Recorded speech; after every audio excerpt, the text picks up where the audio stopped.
Fala galera, tudo bem? O assunto de hoje por aqui é a Champions. Vamos falar um pouco sobre esse início dos jogos de volta das oitavas, né? A classificação do Leipzig para a fase quartas.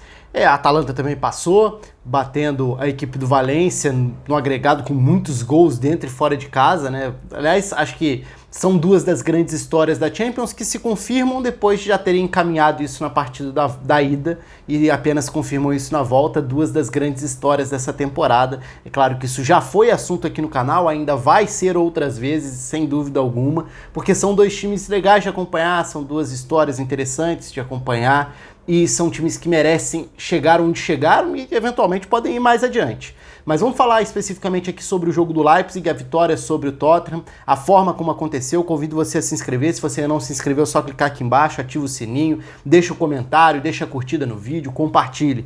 E, surpreendentemente, olha que isso é raro vocês ouvirem eu falar por aqui. Acho que não tem muito o que falar sobre essa partida da Champions. Eu costumo me empolgar bastante aqui, falando sobre vários dos detalhes e aspectos e parte tática e outras questões históricas. Só que foi um duelo tão desigual que em determinado momento foi um pouco constrangedor até, porque o Tottenham não conseguiu oferecer resistência para o Leipzig nas duas partidas. Talvez o melhor período do Tottenham no jogo tenha sido o início de cada tempo na segunda partida, né, em todo o confronto. Porque na ida, 1-0 tinha saído muito barato pro Tottenham, 1-0 pro Leipzig. O Leipzig tinha sido muito superior, tinha controlado completamente a partida na Inglaterra. Vou deixar o vídeo aqui na descrição, então se você quiser ver a análise mais detalhada sobre aquele jogo, os componentes táticos daquela partida, eu vou deixar aqui embaixo, é só clicar para quem quiser conferir aí logo depois, ou agora, enfim, você que decide. Mas nesse jogo especificamente, aí a gente usa o campinho para falar sobre alguns aspectos do jogo. No lado do Leipzig, mesma formação que já tinha sido utilizada, né? A diferença só no centro da zaga, com o Upamecano jogando, mas o funcionamento era parecido. O jogo acabou exigindo, mostrando um cenário um pouco diferente, porque o Leipzig não teve o mesmo conforto da ida para sair trocando passes desde a defesa e se estabelecer no campo de ataque, mas também o Tottenham não esperou tanto assim, tentou marcar um pouco mais avançado, competir muito no aspecto físico no início, até iguala um pouco na intensidade no início da partida, mas falta qualidade. E aí é claro que a avaliação do Tottenham ela tem alguns fatores, e é impossível falar desse time sem falar dos desfalques, e é impossível avaliar esse trabalho e esse baixo nível apresentado sem falar e dar também aquele desconto de um time que perde quase todas as suas armas ofensivas. Então não contar com Harry Kane, não contar com Son, perder o Bergwijn também, fica muito difícil, né, com armas, com opções reduzidas e tão reduzidas, porque mesmo diante de um time que obviamente hoje estaria no melhor momento, está no melhor momento coletivamente, taticamente, uma saída longa que encontre o Harry Kane para fazer o pivô, para ganhar uma primeira bola, para acionar a velocidade de uma entrada em diagonal do Son, o Tottenham teria como pelo menos incomodar. E no confronto nem incomodou, não dá nem para dizer que teve chance. Então a goleada no agregado, ela tá muito de acordo com o que foi a diferença dentro do confronto. Poderia até ter sido mais, porque a ida 1-0 foi barato,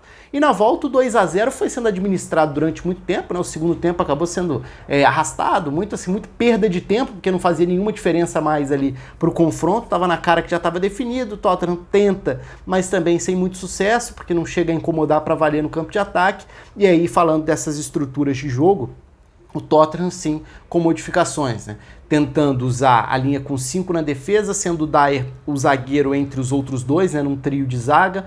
Isso fez com que o Aurier tivesse um papel de um ala num setor que era crucial, porque o Angelinho tinha sido determinante na primeira partida e voltou a ser importante, como esse ala que não só abre o campo pela esquerda, mas que ataca, que ocupa o corredor, que explora os espaços, que cria chances.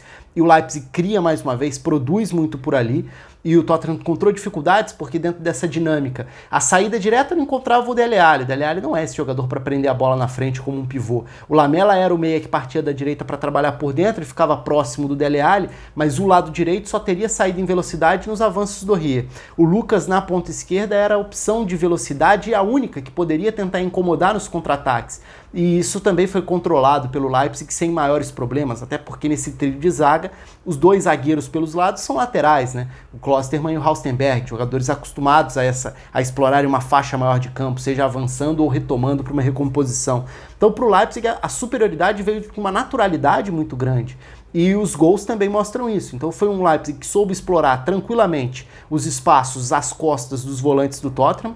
E por mais que o meio-campo com Harry Winks e Lo Celso seja um meio-campo de qualidade de passe, de qualidade de distribuição, ele ainda não é um complemento que torna essa combinação completa. Falta a questão da leitura dos espaços e da questão física para marcar, então para preencher a entrada da área.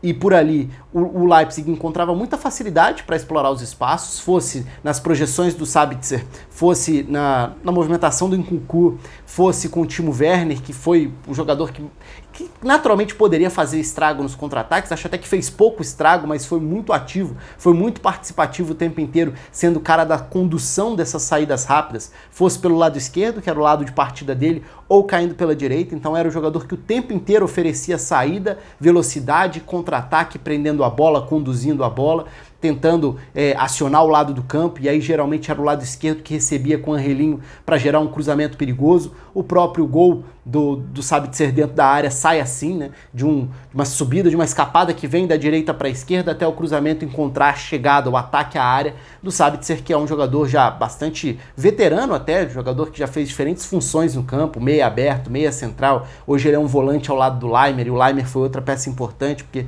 controlou muito facilmente o meio campo nos desarmes, nas saídas longas também que o Leipzig buscou. Então foram superioridades em diferentes setores, com muita naturalidade, e o time alemão consegue a classificação sem nenhum sufoco, sem grandes dificuldades, e acho até que poderia ter sido um placar maior a favor da equipe do Leipzig. No fim das contas, um 3-0 na volta, um 4-0 no agregado, e o Tottenham é batido sem oferecer resistência e fica pelo caminho. Bom, acho que é isso, deu para passar por alguns dos tópicos, como eu disse, acho que dessa vez nem são tantos os aspectos assim para a gente aprofundar um pouco mais. A análise do primeiro jogo tem alguns aspectos um pouco mais detalhados, porque acho que foi o jogo que iniciou o confronto, encaminhou tudo que a gente viu, e na volta foi só a sequência dessa vantagem, dessa superioridade do placar sendo ampliado. Um abraço, até a próxima.